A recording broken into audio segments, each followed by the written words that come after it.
রাষ্ট্রপতি নির্বাচন গড়াচ্ছে ভোটে, ইসি থেকে বিএনপির মনোনয়ন নিলেন দুইজন।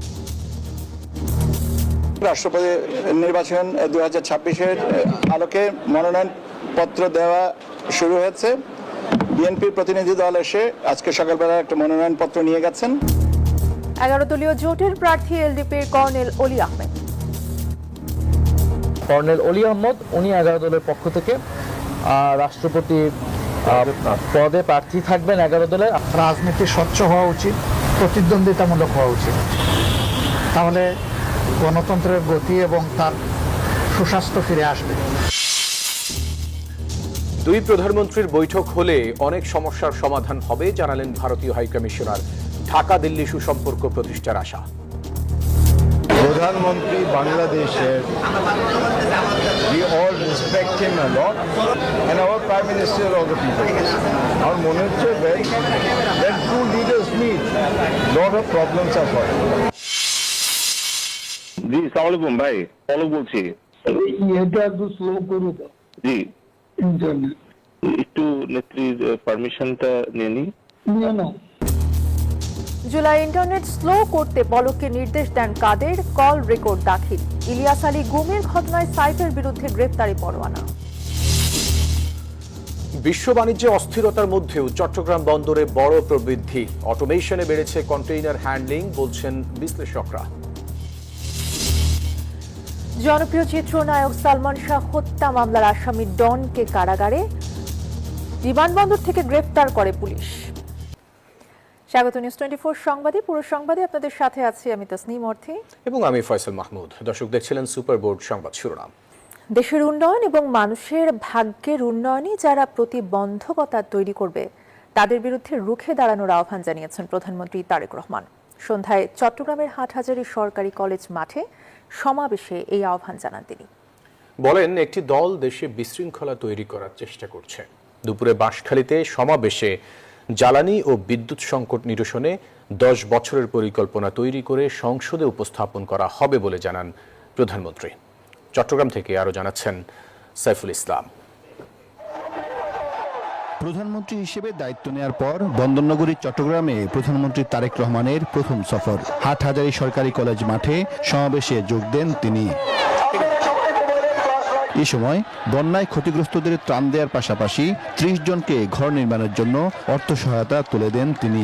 প্রধানমন্ত্রী বলেন, ফ্যামিলি কার্ড, কৃষক কার্ড ও খাল খনন কর্মসূচি সহ নানা কাজের মাধ্যমে মানুষের ভাগ্যের পরিবর্তনের চেষ্টা করছে সরকার। কর্মসংস্থানের ব্যবস্থা কিভাবে করা যায়? একটি দল দেশে অহেতুক বিশৃঙ্খলা তৈরি করার চেষ্টা করছে বলে অভিযোগ করেন তিনি। ব্যবসা করতে হলে একটি শান্তিপূর্ণ পরিবেশ দরকার, কারণ শান্তিপূর্ণ পরিবেশ হলে ব্যবসায়ীরা ভালোভাবে কাজ করতে পারে। সেটি দেশি হোক বিদেশি হোক, ব্যবসায়ীরা বিনিয়োগ করতে পারে। আজকে আবারও এই গুপ্ত বাহিনীদেরকে আমরা দেখছি যে তারা মানুষকে বিভ্রান্ত করছে, মানুষের সঙ্গে মিথ্যা কথা বলছে, তারা বিশৃঙ্খলা তৈরির চেষ্টা করছে। এর আগে পশ্চিম বাঁশখালী উচ্চ বিদ্যালয় ও কলেজ মাঠে সমাবেশে যোগ দেন প্রধানমন্ত্রী। সমুদ্রের পাড়ে ঢল নামে লাখো মানুষের। বন্যায় ক্ষতিগ্রস্ত 100 পরিবারের হাতে নতুন ঘরের চাবি, ত্রাণ ও বিশেষ চাহিদা সম্পন্ন 10 জনকে অর্থ সহায়তা তুলে দেন তারেক রহমান।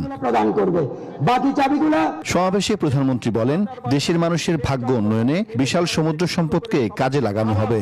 এই যে আমাদের সামনে বিশাল সমুদ্র, এটি হচ্ছে এই বাংলাদেশের সম্পদ, এই দেশের সম্পদ, এবং সেজন্যই এই সমুদ্রকে কিভাবে ব্যবহার করে বাংলাদেশের মানুষের তাদের জীবন ব্যবস্থা উন্নত করা যায়, সেই পরিকল্পনা কিভাবে গ্রহণ করা যায়, তার জন্য আজকে আমি মাতার বাড়ি গিয়েছিলাম।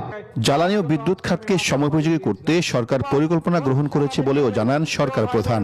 দেশের শান্তি শৃঙ্খলা কেউ যেন বিনষ্ট করতে না পারে সে ব্যাপারে সবাইকে সতর্ক থাকার আহ্বান জানান প্রধানমন্ত্রী।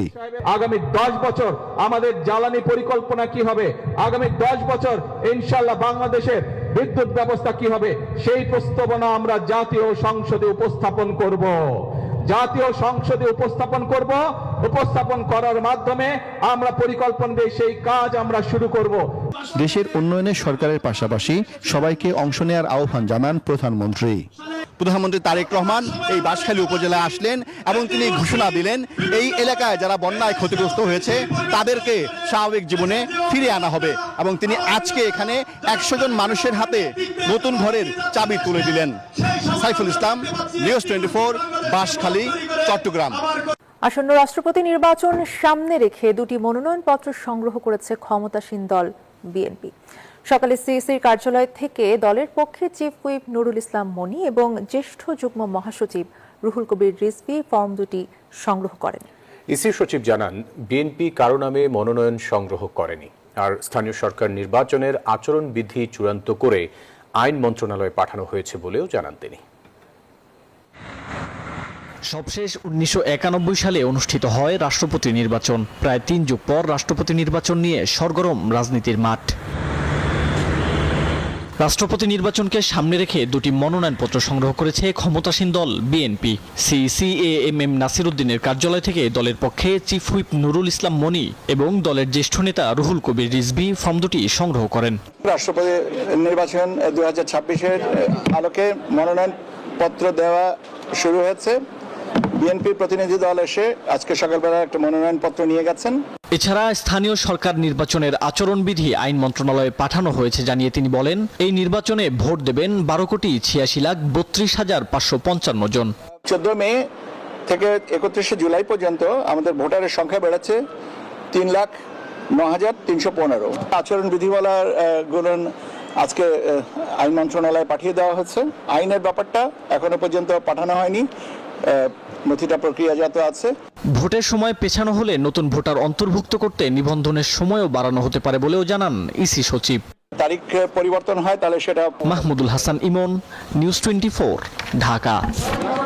এলডিপির চেয়ারম্যান কর্নেল অবসরপ্রাপ্ত অলি আহমদকে রাষ্ট্রপতি পদে প্রার্থী ঘোষণা করেছে 11 দলীয় ঐক্য। দুপুরে জোটের শীর্ষ নেতাদের বৈঠক শেষে এই তথ্য জানান বিরোধী দলীয় নেতা ডক্টর শফিকুর রহমান।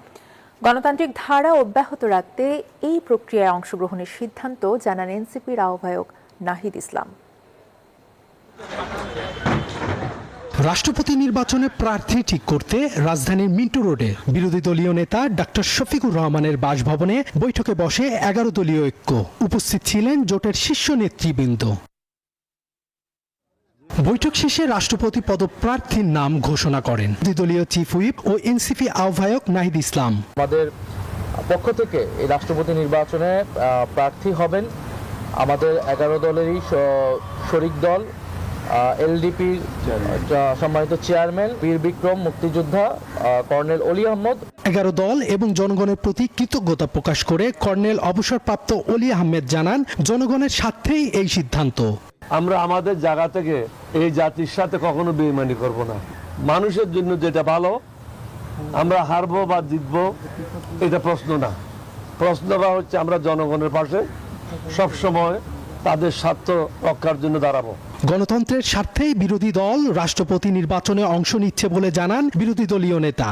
গণতন্ত্রের সৌন্দর্যের জন্য এটা আমাদের দায়িত্ব হিসেবে আমরা এটাকে নিয়েছি।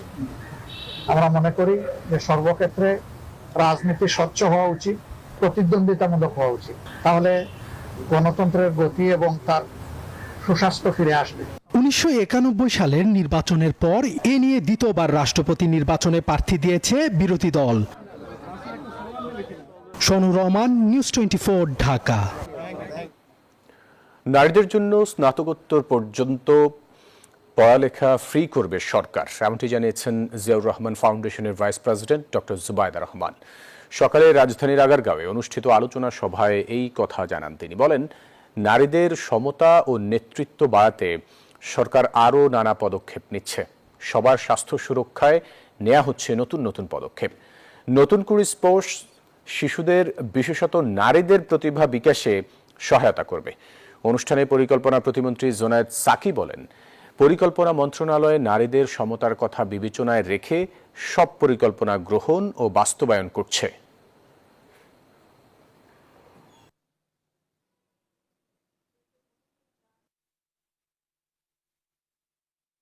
I share the message close to my heart.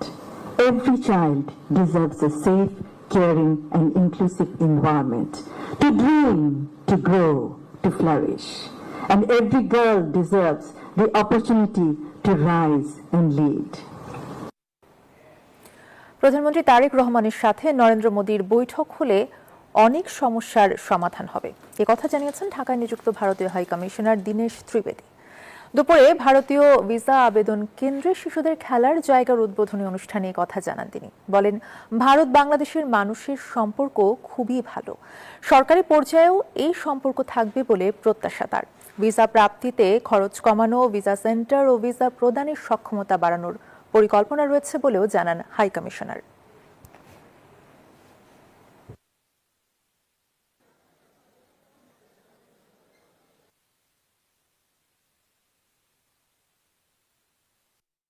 প্রধানমন্ত্রী বাংলাদেশের we all respect him a lot. আমি ওনার বক্তব্য শুনেছি অনেকবার, and he talks from his heart. এটা আমি দেখি। He is the people's person, and our Prime Minister is also people. আমার মনে হচ্ছে when two leaders meet, lot of problems are solved. ইতালির রোমে 40 ঘন্টা আটকে থাকার পর ঢাকায় ফিরেছে বিমান বাংলাদেশের 259 জন যাত্রী। দুপুর 12:30টার দিকে BG306 ফ্লাইটটি হযরত শাহজালাল আন্তর্জাতিক বিমানবন্দরে অবতরণ করে। ভুক্তভোগীদের অভিযোগ, প্রয়োজনীয় ওষুধ এবং বিশ্রামের ব্যবস্থাপনা করেনি বিমান কর্তৃপক্ষ। দীর্ঘ উৎকণ্ঠা, ভোগান্তি আর 40 ঘন্টার অনিশ্চয়তা শেষে দেশে ফিরলেন রোমে আটকে পড়া বিমান বাংলাদেশ এয়ারলাইন্সের BG306 ফ্লাইটের 259 জন যাত্রী। দুপুর 12:30টার দিকে ফ্লাইটটি হযরত শাহজালাল আন্তর্জাতিক বিমানবন্দরে অবতরণ করে। যাত্রীদের অভিযোগ, রোমে নামার পর যান্ত্রিক ত্রুটির কথা বলে প্রায় 7 থেকে 8 ঘন্টা তাদের বিমানের ভেতরেই রাখা হয়। বিমান কর্তৃপক্ষের চরম অব্যবস্থাপনা ও বৈষম্যের কথাও বলেন তারা। বাংলাদেশ বিমানের অনেক গাফিলতি অবশ্যই ছিল, এটা আমি মনে করি আমার দিক থেকে, কারণ আমার 4 মাসের বাচ্চা নিয়ে আমি 39 ঘন্টা রোমের এয়ারপোর্টে বসেছিলাম। আমরা 8 ঘন্টায় বিমানে বন্দী ছিলাম। 8 ঘন্টার মধ্যে আমাকে বিমান থেকে নামতে দেয়নি। কোনো এয়ার ভেন্টিলেশন ছিল না, আমি এমনি ভয় পাচ্ছি, অনেক কষ্ট হয়েছে। অন অ্যারাইভাল ভিসা নেই এমন অজুহাতে প্রায় 170 জনকে আটকে রাখা হয় ফিউমিচিনো বিমানবন্দরের লাউঞ্জে। পর্যাপ্ত জায়গা না থাকায় মেঝেতে শুয়ে রাত পার করেন অনেকে। জরুরি ঔষধ ও ডায়াবেটিসের ইনসুলিন না পেয়ে অসুস্থ হয়ে পড়েন কেউ কেউ।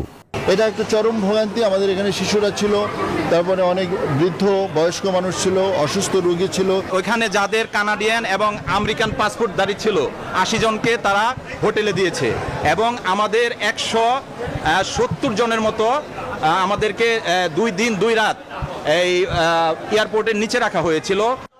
গত বৃহস্পতিবার BG306 ফ্লাইটটি কানাডা থেকে ঢাকার উদ্দেশ্যে যাত্রা শুরু করে। তবে কয়েক ঘন্টা ওড়ার পর যান্ত্রিক ত্রুটি দেখা দিলে শুক্রবার রোমের ফিউমিনিচো বিমানবন্দরে জরুরি অবতরণ করে। রাজু মাহমুদ, নিউজ 24, ঢাকা। বিরোধী দল শেখ হাসিনার ভাষায় কথা বলতে শুরু করেছে, এমন কথা বলেছেন স্থানীয় সরকার, পল্লী উন্নয়ন এবং সমবায় মন্ত্রী মির্জা ফখরুল ইসলাম আলমগীর। দুপুরে রংপুর শিল্পকলা একাডেমিতে সুবিধা বঞ্চিতদের সহায়তা প্রদান অনুষ্ঠানে কথা বলেন তিনি। জানান, 24 জুলাই আন্দোলনে 4000 ছাত্র, নারী, শিশুকে হত্যা করা হয়েছে। আওয়ামী আমলের 17 বছরের লাখ লাখ মামলা, গুমসহ হাজার হাজার খুন করা হয়েছে, যার বেশিরভাগ ক্ষেত্রে ভুক্তভোগী বিএনপি। দ্রুত গ্যাস সংকট সমাধান হবে বলেও জানিয়েছেন মন্ত্রী।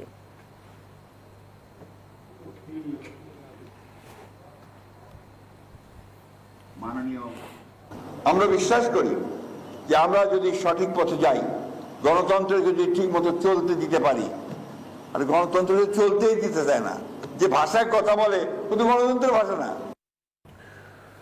24 গণ আন্দোলনের সময় জুনায়েদ আহমেদ পলককে ফোন করে ইন্টারনেট স্লো করে দেওয়ার নির্দেশ দেন ওবায়দুল কাদের।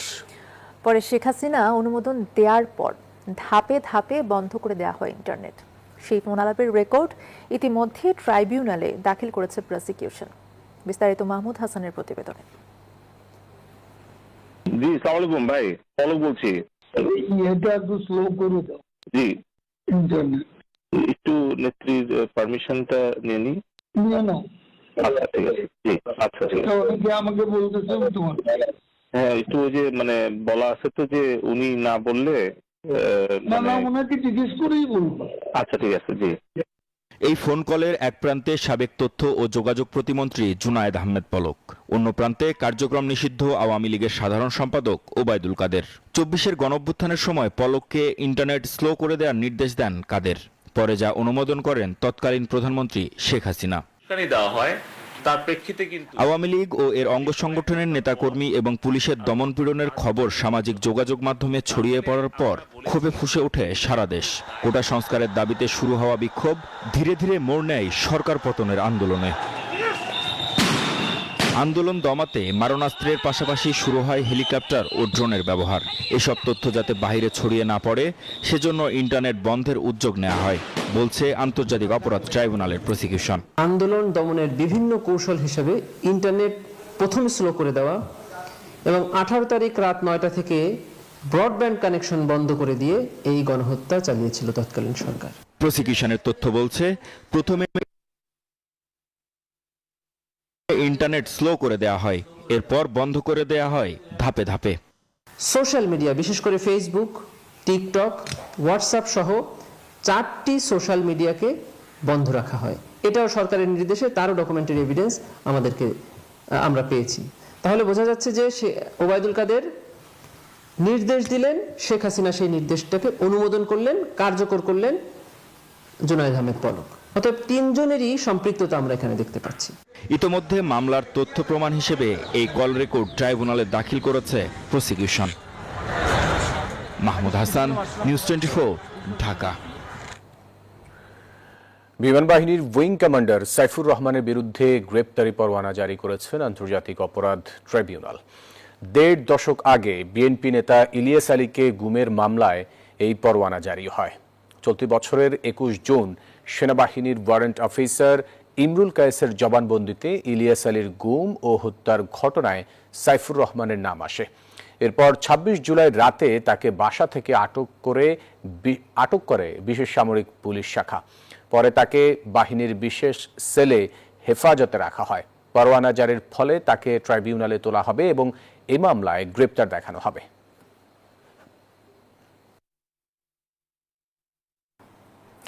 আগামীকাল এসএসসি ও সমমান পরীক্ষার ফলাফল প্রকাশ করা হবে। শিক্ষার্থীরা SMS এর মাধ্যমে জানতে পারবে ফলাফল পাওয়া যাবে শিক্ষা প্রতিষ্ঠান এবং বোর্ডের ওয়েবসাইটেও। আগামীকাল সকাল 10টায় শিক্ষা বোর্ডগুলোর ওয়েবসাইট, সংশ্লিষ্ট সকল শিক্ষা প্রতিষ্ঠান এবং SMS এর মাধ্যমে একযোগে ফলাফল প্রকাশ করা হবে। এবছরের এসএসসি ও সমমান পরীক্ষা শুরু হয় 21 এপ্রিল, শেষ হয় 20 মে, আর ব্যবহারিক পরীক্ষা হয় 7 থেকে 14 জুন পর্যন্ত।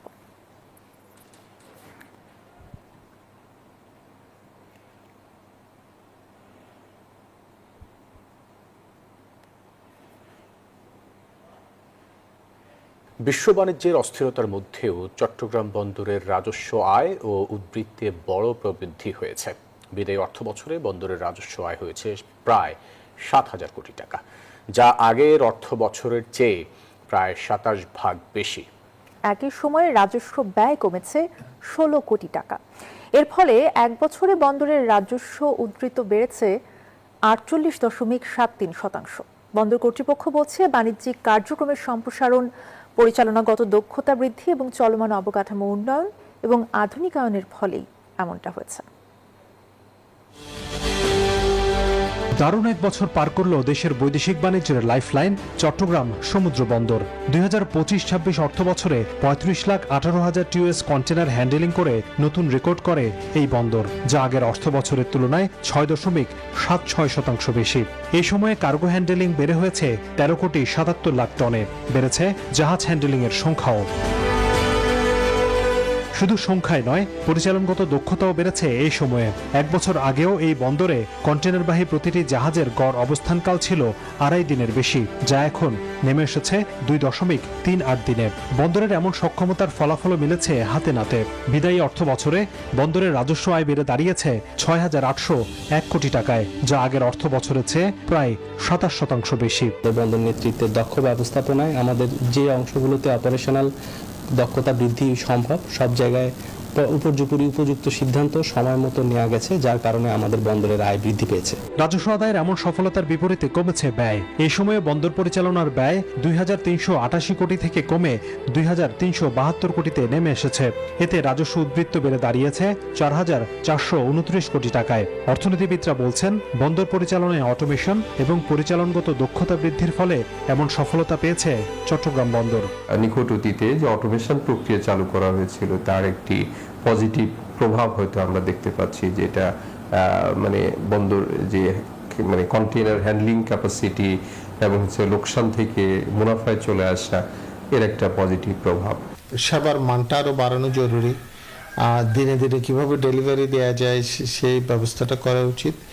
আমরা মনে হয় চট্টগ্রাম বন্দরকে সেই জায়গায় দেখতে চাই, সক্ষমতার জায়গাটা চট্টগ্রাম বন্দরের আরও বাড়াতে হবে। এই অগ্রগতি ধরে রাখতে অটোমেশন কার্যক্রমকে আরও গতিশীল করা এবং প্রশাসনিক জটিলতা নিরসনের পরামর্শ দিয়েছেন বিশ্লেষকরা। হোসেন শাহাদাত, নিউজ 24, ঢাকা। চিত্রনায়ক সালমান শাহ হত্যা মামলায় খলনায়ক আশরাফুল হক ডনকে কারাগারে পাঠিয়েছেন আদালত। দুপুরে শাহজালাল আন্তর্জাতিক বিমানবন্দরে ইমিগ্রেশন সম্পন্ন করার সময় তাকে আটক করা হয়। গত বছরের 21 অক্টোবর মামলা হওয়ার পর থেকে আত্মগোপনে ছিলেন তিনি। দীর্ঘদিন আত্মগোপনে থাকার পর ওমরা পালনের জন্য সৌদি আরব যেতে চেয়েছিলেন চিত্রনায়ক সালমান শাহ হত্যা মামলার আসামি খল অভিনেতা আশরাফুল হক ডন। শাহজালাল আন্তর্জাতিক বিমানবন্দরে ইমিগ্রেশনের সময় তাকে আটক করা হয়। পরে তাকে ঢাকার চিফ মেট্রোপলিটন ম্যাজিস্ট্রেট আদালতে হাজির করা হলে কারাগারে পাঠানোর নির্দেশ দেন বিচারক। গত বছর মামলার আসামিদের দেশ থেকে নিষেধাজ্ঞা জারি করেন আদালত। মামলার 4 নম্বর আসামি ডন। ইতিমধ্যে এই মামলার যতজন আসামি আছে সবার বিরুদ্ধেই গ্রেপ্তারি পরোয়ানা জারি করা আছে এবং তারা যেন বিদেশ যেতে না পারে সেই মর্মেও নিষেধাজ্ঞা দেওয়া আছে। 1996 সালের 6 সেপ্টেম্বর রাজধানীর স্কাটনে নিজ ফ্ল্যাট থেকে জনপ্রিয় চিত্রনায়ক সালমান শাহর মরদেহ উদ্ধার করা হয়। আরিফুল ইসলাম, নিউজ 24, ঢাকা। বাংলাদেশের গণতন্ত্রের বর্তমান অবস্থায় সন্তুষ্ট 62% মানুষ। তবে রাজনীতিকদের সঙ্গে জনগণের বড় দূরত্ব রয়েছে বলে মনে করেন 83% বাংলাদেশি। যুক্তরাষ্ট্রভিত্তিক ইন্টারন্যাশনাল রিপাবলিকান ইনস্টিটিউট IRI এর সাম্প্রতিক জরিপে উঠে এসেছে এমন তথ্য। জরিপে দেশের প্রধান সমস্যা হিসেবে 22% মানুষ দুর্নীতি, 15% মাদক এবং 12% আইন শৃঙ্খলাকে চিহ্নিত করেছেন। সরকারের অগ্রাধিকার হিসেবে 33% চেয়েছেন দুর্নীতি বিরোধী ব্যবস্থা, 22% আইনের শাসন ও বিচার বিভাগের স্বাধীনতা এবং 21% সুশাসন ও রাজনৈতিক সংস্কার। 64 জেলা থেকে 5,000 মানুষের সরাসরি সাক্ষাৎকারের ভিত্তিতে জরিপটি পরিচালনা করা হয়। এবার আন্তর্জাতিক প্রসঙ্গ। ঝাড়খণ্ডে ছাত্র সরকারের 6ষ্ঠ দফার বৈঠকেও কাটেনি জট। পরীক্ষা বাতিল ও সিবিআই তদন্তের দাবিতে আন্দোলন চালিয়ে যাওয়ার ঘোষণা দিয়েছেন চাকরি প্রার্থীরা। 10 আগস্ট বিধানসভা ঘেরাওয়ের প্রস্তুতিও চলছে।